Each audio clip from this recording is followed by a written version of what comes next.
My name is Maya. I was 22 when I took a job as the night security guard at a storage facility on the outskirts of town. The pay was decent, especially for someone like me who had just dropped out of college and needed quick money. The job itself seemed simple enough. Monitor the security cameras, do hourly rounds through the facility, and make sure nobody was breaking into the units. The storage facility was massive, 5 buildings with about 200 units each. During the day, it was busy with people moving things in and out. But at night, it was completely deserted. My shift started at 10 p.m. and ended at 6 a.m. The office where I sat had windows on all sides, so I could see the main entrance and part of the parking lot. For the first few weeks, everything was normal. I'd do my rounds, check the cameras, and pass the time watching Netflix on my laptop. The manager, an older guy named Frank, would sometimes stop by at the beginning of my shift to check in, but otherwise, I was completely alone. It was during my 3rd week when I first noticed something strange. I was doing my 2 a.m. round, walking through Building C with my flashlight, when I heard what sounded like shuffling coming from one of the units. I stopped and listened. The sound was faint, but unmistakable. Something was moving inside Unit C-137. I shined my flashlight on the door. It was locked with a heavy padlock like all the others. I stood there for a moment, debating whether I should call Frank. But then I thought, what would I even say? That I heard a noise? It was probably just a rat or something shifting inside. I continued my rounds and tried to forget about it. The next night, I was back in Building C at around the same time. As I approached Unit C-137, I slowed down, listening carefully. Nothing. I felt relieved and a little silly for being spooked the night before. But just as I was about to move on, I heard it. 3 distinct taps coming from inside the unit. My heart started racing. This wasn't a rat. This sounded deliberate, like someone was knocking from the inside. I called out, "Hello? Is someone in there?" My voice echoed through the empty hallway. Silence. Then, very quietly, I heard a voice whisper, "Help me." I jumped back, nearly dropping my flashlight. The voice was so faint I almost thought I'd imagined it. I approached the door again. "Who's in there? Do you need help?" I asked, my voice shaking. No response. I pulled out my phone and called Frank immediately.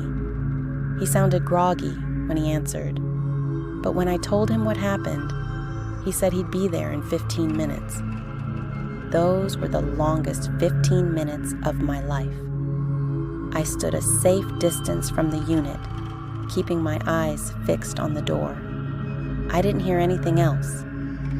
When Frank arrived, he had the master key to open the padlocks.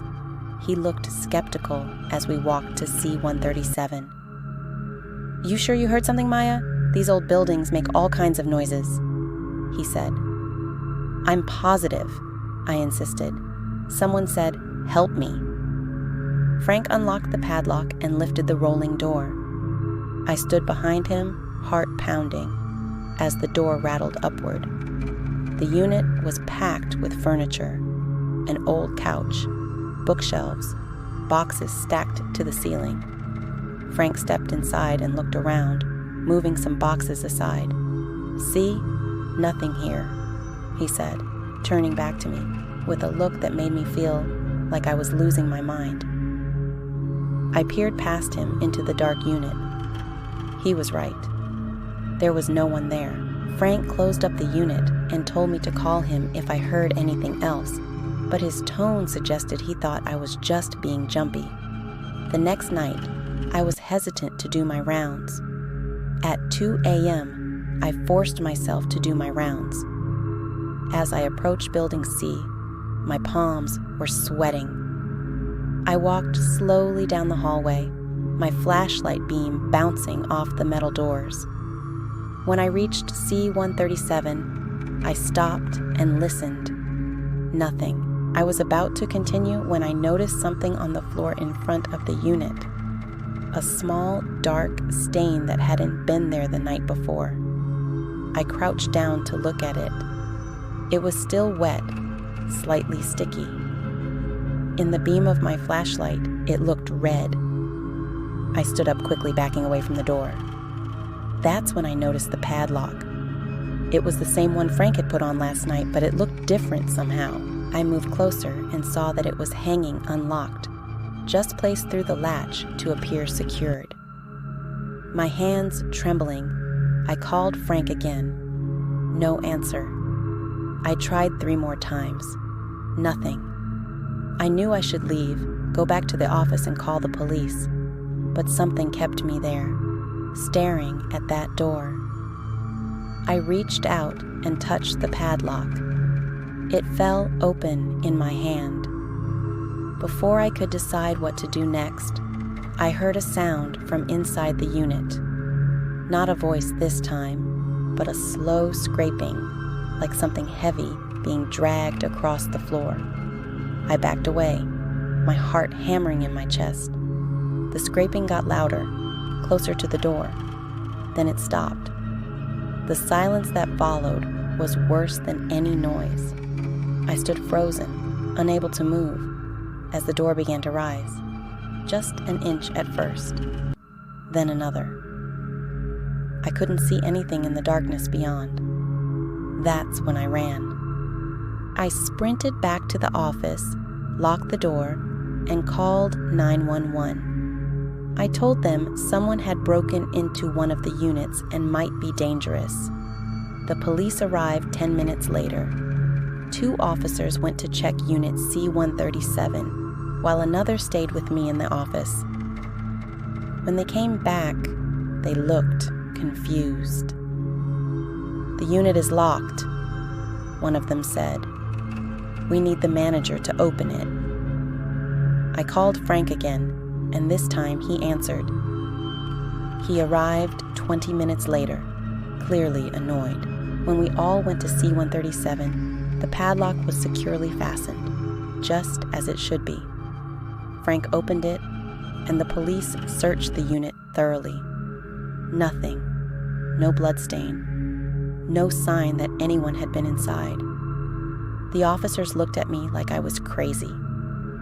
Frank suggested I might be too tired and seeing things. I knew what I saw, what I heard, but I couldn't explain it.